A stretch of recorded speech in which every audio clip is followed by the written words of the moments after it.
అదే రోజున పితృదేవతల దినం కూడా చెప్తూ ఉంటాం. ప్రతి హ్మ్. అమావాస్య అమావాస్యకి. పితృదేవతలకు తప్పనిసరిగా తర్పణ విధి చేయవలసింది ఎవరైనా. అంటే ఏ ఏ అమావాస్యేనండి అది? అమావాస్య అయినా. హుహు. అసలు నిత్యం పితృతర్పణం ఉందమ్మా. మన అవునా? హిందూ ధర్మంలో ఓకే. నిత్యం పితృతర్పణం, యమతర్పణం ఉంటుంది. ఆ! దాంట్లో ఏమాత్రం కూడా సంశయం లేదు.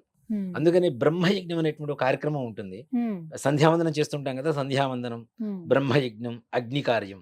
ఈ హ్మ్. బ్రహ్మయజ్ఞంలో తప్పనిసరిగా పితృతర్పణం ఉంటుంది, యమతర్పణం ఉంటుంది. హుహు. ఇవి నిత్యం చేయమనే కదా చెప్తుంది. హ్మ్. కనీసం ఇన్ని రోజులు చేయలేకపోతే హ్మ్. ఒక అమావాస్య రోజునైనా ఆ! ఒక్కరోజు కనీసం చేయొచ్చు. పితృదేవతలు ఎదురు హ్మ్. చూస్తూ ఉంటారు హ్మ్. కాబట్టి, కొడుకై పుట్టినందుకు హ్మ్. అపుత్రస్య గతిర్నాస్తి అని చెప్పి శాస్త్రం చెప్తుంది. హ్మ్. కొడుకులను కోరుకునే దేనికోసం? వీళ్ళు వదిలే ఆ నువ్వుల నీళ్ళ కోసం మాత్రమే కొడుకులను కోరుకుంటున్నారు. హ్మ్. అది కూడా చేయకపోతే వృథా కదా మనకి. హ్మ్. కాబట్టి పితృతర్పణం అనేది తప్పనిసరిగా చేయాలి. చేయకపోతే హ్మ్. పితృదేవతలు ఎవరైతే ఉంటారో హ్మ్. వీళ్ళ ఆత్మ ఘోష వీళ్ళ వంశం మీద పడటానికి ఎక్కువగా అవకాశం ఉంది. హ్మ్. ఇప్పుడు నేనున్నాను, మా హ్మ్. ఇంటికి వెళ్ళాను. నాకు ఆకలేస్తుంది. సమయం అయింది. హ్మ్. నాకు అన్నం పెట్టకపోతే బాధేస్తుందా? ఉంటుంది కదా! అవును. అలాగే మన వంశానికి సంబంధించినటువంటి దేవతలు వాళ్ళు.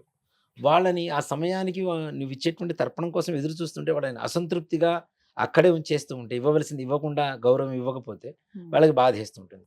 దానివల్ల వంశం మీద ఎక్కువగా ఎఫెక్ట్ పడుతూ ఉంటుంది. హ్మ్.